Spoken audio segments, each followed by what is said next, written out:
สำหรับคนใดที่ว่ายิงโฆษณาประเทศลาวเนาะแต่ว่าบ่อยากรวมเอานครหลวงเฮ็ดจังได๋เนาะคนหมดเขาจะเอาประเทศลาวก่อนเนาะเอายิงประเทศลาวแม่นบ่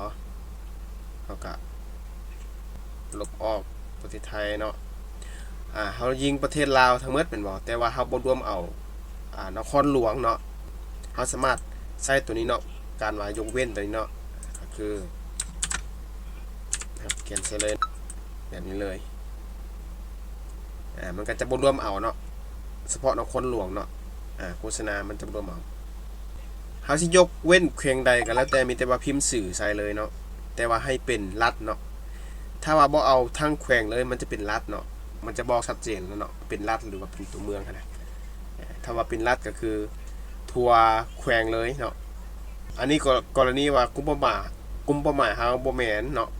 เฮาก็สามารถเลือกแบบนี้ได้เนาะแต่ว่าส่วนหลายถ้าว่าเป็นสินค้าทั่วไปเฮาก็ขายปกติทั่วไปแหละยิงทั่วลาวเลยเนาะ